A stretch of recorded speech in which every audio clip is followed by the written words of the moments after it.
علی بھائی اگلا سوال ہے، ہم نے تو آج تک علماء سے یہی سنا ہے کہ مولا علی علیہ السلام سیدنا عمر فاروق رضی اللہ تعالیٰ عنہ کے اعمال پر رشک فرماتے تھے، جبکہ آپ سے پہلی بار سنا کہ سیدنا عمر فاروق رضی اللہ تعالیٰ عنہ بھی مولا علی علیہ السلام پر رشک کرتے تھے۔ اب یہ دونوں باتیں کیا بیک وقت درست ہیں یا علماء کی کہانیاں ہیں؟ پلیز میرے سوال کا جواب صحیح بخاری اور صحیح مسلم کی روشنی میں عنایت فرمائیں، شکریہ۔ دیکھیں جی، یہ علماء کی کہانیاں نہیں ہیں، علماء سب کچھ کہانیاں بھی نہیں بیان کرتے، کچھ صحیح باتیں بھی کر دیتے۔ یہ ہمارے سیاسی لیڈرز کا ایشو ہوتا ہے کہ ایک سیاسی لیڈر اگر دوسرے کی تعریف کر دیتا ہے تو دوسرا کہتا ہے بس اب میں سپیریئر ہو گیا ہوں، میں اس کی تعریف نہیں کروں گا کیونکہ اس نے مجھے پہلے ہی بڑا مان لیا ہے۔ صحابہ کرام علیہ رضوان کے اندر چونکہ للہیت کوٹ کوٹ کے بھری ہوئی تھی، انہیں اس چیز سے غرض نہیں ہوتا تھا، ان کے لیے نسبت اللہ اور اس کے محبوب صلی اللہ علیہ وآلہ وسلم کی ہوتی تھی۔ جہاں پہ ان کو ایسی چیز نظر آتی تھی وہ فوراً سرنڈر کرتے تھے اور کسی بھی مسلمان کی تعریف کرنے میں کوئی آر محسوس نہیں کرتے تھے، کوئی تکبر ان کے اندر نہیں تھا، کوئی ان کے اندر ضد اور ہٹ درمی نہیں ہوتی تھی۔ یہ واقعی صحیح بات ہے کہ یہ میں نے پہلی دفعہ میں نے اس ٹروتھ کو ریویل کیا ہے کہ صحیح مسلم میں یہ حدیث موجود ہے، بخاری اور مسلم دونوں میں یہ حدیث ہے، جو وہ آخری پارٹ ہے وہ مسلم میں ہے، بخاری اور مسلم میں حدیث ہے۔ حضرت سعد ابن ابی وقاص کہتے ہیں رضی اللہ تعالی عنہما وعلیہ السلام، اور سیدنا ابو ہریرہ رضی اللہ تعالی عنہ علیہ السلام، کہ غزوہ خیبر کے موقع پر نبی صلی اللہ علیہ وآلہ وسلم نے فرمایا میں کل اس شخص کے ہاتھ میں جھنڈا دوں گا جو اللہ اور اس کے رسول سے محبت کرتا ہے، اور یہ تو چھوٹی بات ہے، اور اللہ اور اس کا رسول اس سے محبت کرتے ہیں، یہ بہت بڑی بات ہے۔ تو سعد ابن ابی وقاص کہتے ہیں کہ ہم پوری رات بے چینی میں سوئے نہیں کہ وہ خوش نصیب کون ہوگا۔ جب صبح ہوئی تو نبی علیہ السلام نے فرمایا کہ علی ابن ابی طالب کو میرے پاس بلاؤ۔ بلایا گیا، ان کی آنکھوں میں شوب چشم تھا، نبی علیہ السلام نے اپنے مبارک لعاب دہن ان کی آنکھوں میں لگایا، مبارک ہاتھوں سے زرہ باندھی اور آپ نے روانہ کیا اور فرمایا کہ اے علی پہلے ان کو دعوت دینا۔ میدان جنگ میں بھی کہا کہ پہلے ان کو دعوت دینا، اگر تیری وجہ سے ایک بندے کو بھی ہدایت مل گئی نا تو تیرے لیے سرخ اونٹوں سے بہتر ہے۔ اور صحابہ کرام کہتے ہیں سیدنا علی کو یہ فضیلت حاصل ہوئی، اللہ تعالیٰ نے ان کے ہاتھوں میں فتح دے دی۔ یہ تو بخاری و مسلم میں۔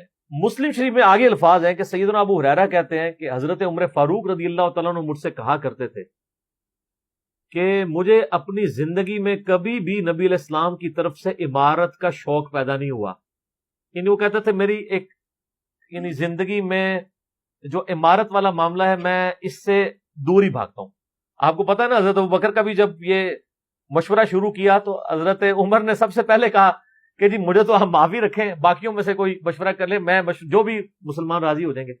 حضرت ابوبکر نے بھی سب سے مشورہ کیا، حضرت عمر سے نہیں کیا، اور سب سے مشورہ کیا کہ اس کو کر دوں، تو سب نے کہا ٹھیک ہے۔ جب اناؤنسمنٹ کی تو حضرت عمر نے کہا کہ بھی آپ نے مجھ سے مشورہ، ان کا مجھے پتا تھا تم نے تو ماننا ہی نہیں ہے، بس اب اس کو مسلمانوں کے مشورے کو قبول کرو۔ تو حضرت عمر کی ایک طبیعت میں ایک عاجزی والا معاملہ تھا، اور آپ دیکھ لیں کہ یہی عاجزی ہے جو ان کو ایمان کی طرف لے آئی ہے۔ نبی علیہ السلام کی ترمذی میں دعا ہے نا، اے اللہ عمر ابن حشام اور عمر ابن خطاب میں سے ایک کو اسلام کی دولت دے دے۔ ابو جہل کو کیوں نہیں ملی؟ میں آپ کو ایک ہی فرق ایک ہی بندے کی زبانی بتا دیتا ہوں۔ حضرت عبداللہ ابن مسعود کہتے ہیں، صحیح بخاری میں آتا ہے کہ جب اس مرنے کے قریب تھا، وہ جو دو بچوں نے اس کو قتل کر کے نیچے گرایا، بھی اس کی رمق باقی تھی، تو میں اس کی جب گردن کاٹنے کے لیے اس کے سینے پہ چڑھا تو مجھے کہنے لگا کہ تم ایک یعنی کم ذات کے آدمی نے ایک بہت بڑی سواری کے اوپر سوار ہوا ہے اور میری گردن کو نیچے سے کاٹنا تاکہ سردار کی گردن نظر آئے۔ یہ اکڑ آخری وقت میں بھی نہیں جا رہی ہے، ٹھیک ہے جی۔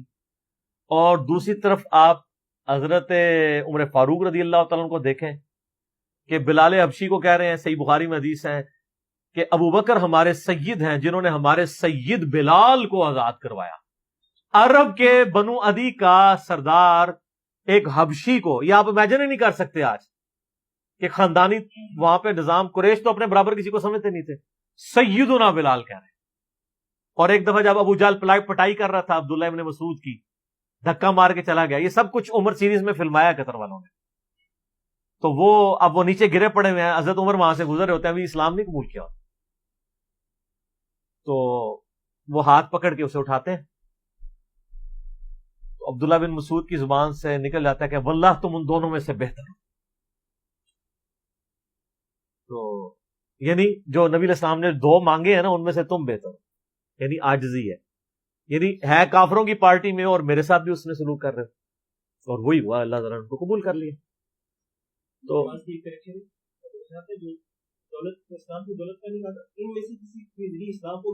ہاں یہ 2 علیحدہ حدیث ہیں، 2 علیحدہ، ترمذی میں دونوں روایتیں.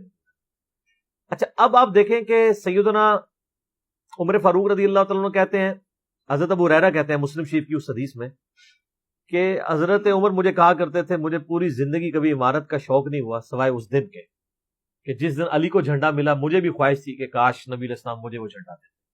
یہ حضرت علی کے لیے بہت بڑی فضیلت ہے اس حوالے سے کہ سیدنا عمر ان پر رشک کرتے تھے.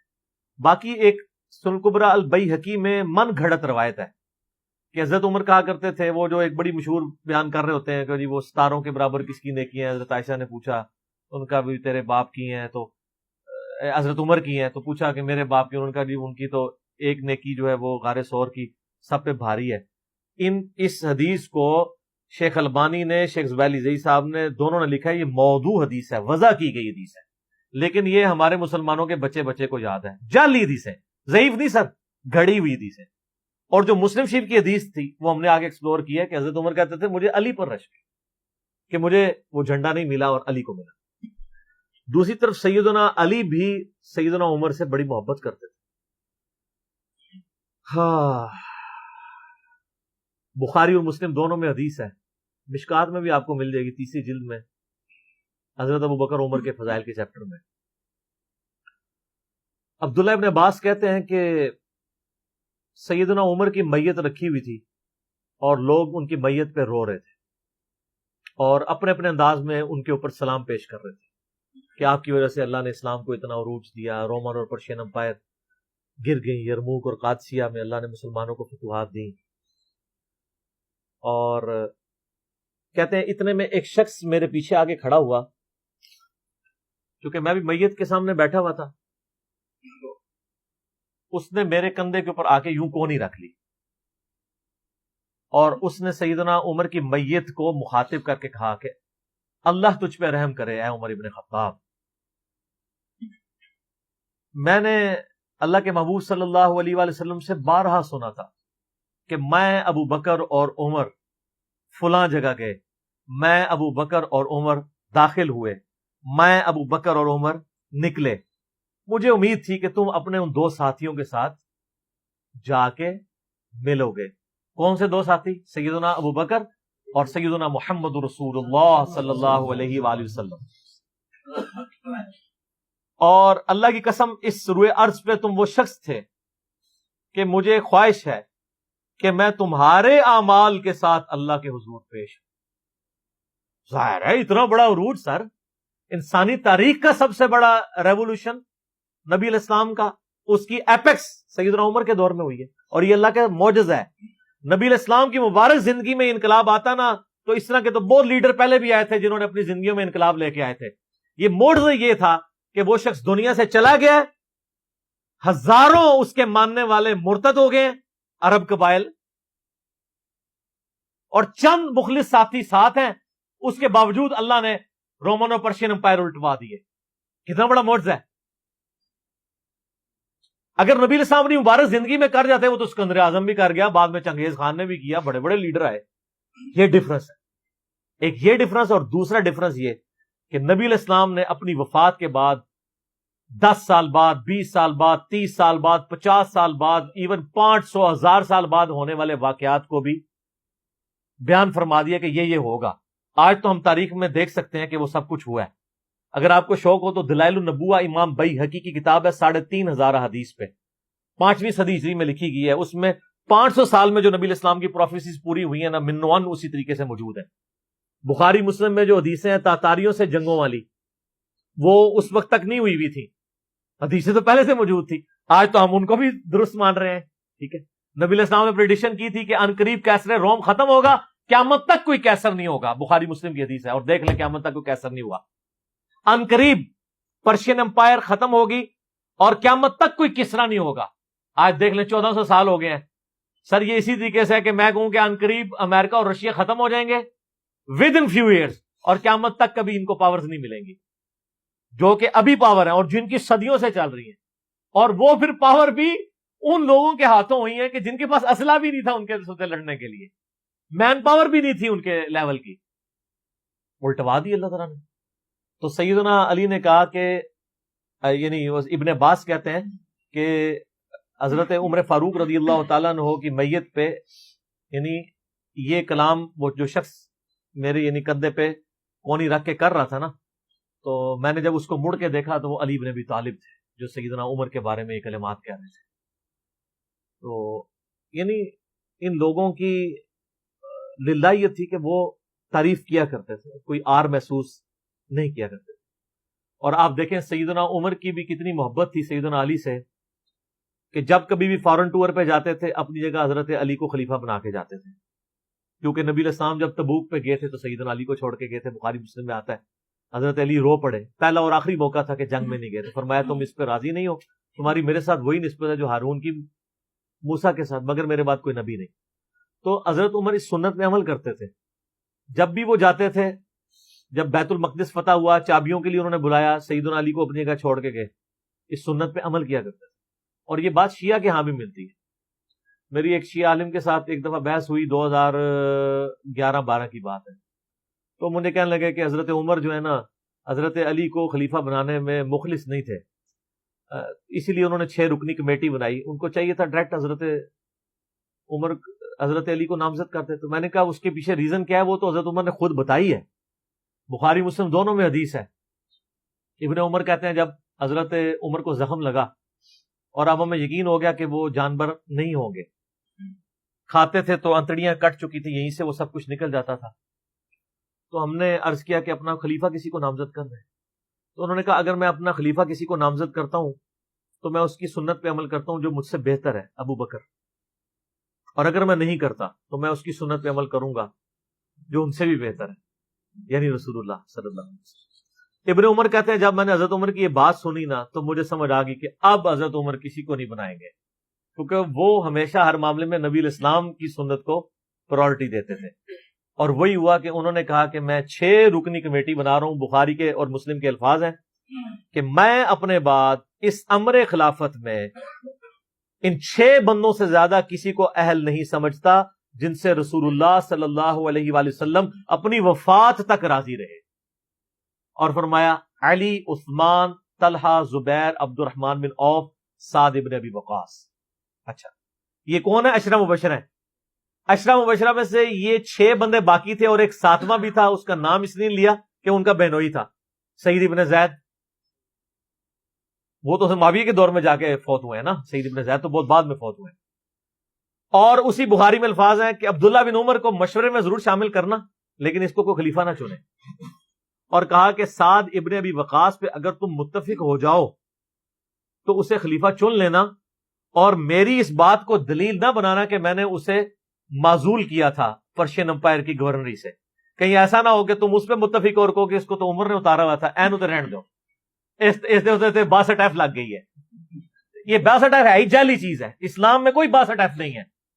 اسلام میں یہ نہیں ہے کہ آپ کو مطلب موت کے غرغرے تک توبہ قبول ہے، آپ یہ ایک بندے کے ساتھ معاملہ ہو جاتا ہے اور وہ توبہ طائب ہو جاتا ہے تو بس ٹھیک ہے، وہ تا حیات نائل کوئی نہیں ہوتا۔ اسلام میں کوئی تا حیات نہیں ہے۔ اللہ تعالیٰ کے ساتھ گستاخی کرنے والے کے لیے بھی جامع ترمذی میں حدیث ہے کہ موت کے غرغرے تک جو ہے وہ توبہ کا دروازہ کھلا ہوا ہے، موت کے غرغرے سے پہلے۔ تو 62 نہ لگا دینا اس پہ، وہ ایک معاملہ تھا، وہ حضرت عمر کسی کو 4 سال سے زیادہ گورنر رہنے نہیں دیتے تھے تو انہوں نے ان کو ہٹا دیا۔ تو یعنی ان لوگوں کی یہ للہیت ہوا کرتی تھی۔ تو میں نے اس کو کہا کہ دیکھو کہ یہ وجہ تھی کہ انہوں نے نبی علیہ السلام کی سنت پہ عمل کیا کہ میں ان 6 بندوں سے نبی علیہ السلام راضی تھے، میں اس کمیٹی بناؤں گا، میں، اور اس میں الفاظ ہیں بخاری مسلم میں کہ میں زندگی بھر تمہارا بوجھ اٹھاتا رہا، اپنے مرنے کے بعد تمہارا بوجھ نہیں اٹھاؤں گا، تم خود اپنا خلیفہ چن لینا ان 6 میں سے، یعنی میں کسی کو نامینیٹ نہیں کروں گا۔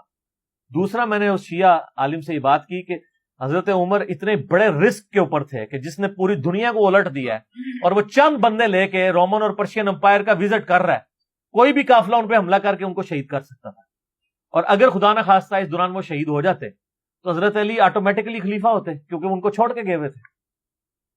یہ ان کا اخلاص تھا۔ پھر سیدنا عمر نے حضرت علی کو چیف جسٹس لگایا ہوا تھا حجاز کا. چیف جسٹس آج کل نہیں سنبھالا جا رہا، اور اس زمانے میں جب اسلام کا دورہ ہو، عدل کا نظام ہو، اور تینوں جو زہد کے امام تھے نا، حضرت عمر نے ان کو چیف جسٹس لگایا تھا. رومن امپائر گری، اصحاب صفحہ میں سے ابو درداء کو لگایا، سب سے غریب ترین صحابی. یہ ان کا کرائٹیریا تھا. ابو سفیان، بڑے بڑے لوگ جو اینڈ پہ مسلمان ہوئے، یہ لائنیں بنا کے کھڑے رہتے تھے. حضرت عمر ان کو نہیں ملتے تھے جب تک باقیوں سے فارغ نہ ہو جائیں. وہ کہتے تھے ہم سردار، ان کا نہیں، تم اسلام میں بعد میں آئے ہو. اور وہ مہاجرین کے وظیفے اور اصحاب بدر کے وظیفے انہوں نے باقیوں سے ڈبل لگائے ہوئے تھے کہ انہوں نے برے وقت میں اسلام کا ساتھ دیا. اور پرشین امپائر گری، عبداللہ ابن مسعود، زہد ترین صحابی، زہد کے امام، ان کو وہاں پہ چیف جسٹس لگایا. اور حجاز کے اندر سیدنا علی کو لگایا. اور اس سے بھی بڑھ کے سیدنا علی ابن ابی طالب کی ایک بیٹی ہے ام کلثوم، سیدہ فاطمہ سے ان کا رشتہ مانگا سیدنا عمر کہ میرا اہل بیت رسول کے ساتھ رشتہ بنے. صحیح بخاری میں بھی اس کا ذکر اشارتاً موجود ہے ام کلثوم کا. شیعہ اور سنی دونوں کے ہاں ان کی کتابیں تو مانتی ہیں، بابے نہ مانے تو علیحدہ بات ہے. کتابوں میں موجود ہے کہ سیدنا عمر فاروق کی بیوی تھی ام کلثوم، اور سلام اللہ علیہا. اس کی وجہ سے یعنی انہوں نے ایک فخر محسوس کیا کہ میرا اہل بیت کے ساتھ ایک رشتہ داری والا معاملہ ہو جائے. تو سیدنا عمر اس طرح کے معاملات کے اندر اہل بیت کے ساتھ بہت حسن سلوک والا معاملہ کیا کرتے تھے. اگرچہ ان کی طبیعت میں سختی ضرور تھی، لیکن جو دین کے معاملے میں تھی وہ ساری سختی اپنی ذات کے معاملے میں نہیں ہوا کرتی تھی. صحیح مسلم میں ایک حدیث ہے، اسی پہ میں کنکلوڈ کرتا ہوں کہ سیدنا عمر نے ایک خواب دیکھا کہ مجھے ایک مرغے نے خواب میں ٹھونگے ماری ہیں.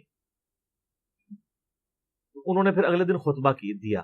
انہوں نے کہا کہ میں نے خواب میں دیکھا ہے کہ اس طرح مجھے ایک مرغ نے چونچے ماری ہیں خواب کے اندر. میں نے اس کی تعبیر یہ کی ہے کہ عنقریب مجھے قتل کر دیا جائے گا، اور اگر بائی چانس اچانک میں مار دیا جاؤں، یہ تو کسی کو نہیں پتا تھا کہ وہ ایک تقریباً 3-4 دن تک زخمی حالت میں ہوش میں رہیں گے. اچانک بھی تو مر سکتے تھے اگر گردن اتر جاتی. اگر میں اچانک مار دیا جاؤں تو تم اس امر خلافت کو ان 6 بندوں سے باہر نہ جانے دینا. صحیح مسلم میں ان 6 بندوں کے نام نہیں ہیں، لیکن بخاری میں وہ نام بھی ہیں: سیدنا علی، عثمان، طلحہ، زبیر، عبد الرحمن بن عوف اور سعد ابن ابی وقاص. اور انہوں نے کنسنسس کے ساتھ پھر بعد میں سیدنا علی اور عثمان ہی بچ گئے تھے. ان میں ٹائی پڑ گئی تھی تو الٹیمیٹلی پھر حضرت عثمان کو چن لیا گیا. تو اگر میں اچانک مار دیا جاؤں تو ان 6 بندوں سے باہر کسی کو خلیفہ نہ چننا. اور مجھے پتا ہے کہ جب تم ان 6 بندوں میں سے کسی کو خلیفہ چنو گے تو کچھ لوگ تمہاری مخالفت کریں گے، اور یہ وہی لوگ ہیں جن کو میں نے اسلام کی خاطر اپنے ہاتھوں سے مارا ہوا ہے. یعنی وہ لوگ جو بالکل اینڈ پہ مسلمان ہوئے ہیں، جن سے ہم نے غزوہ بدر، خندق، احد لڑی ہوئی ہے.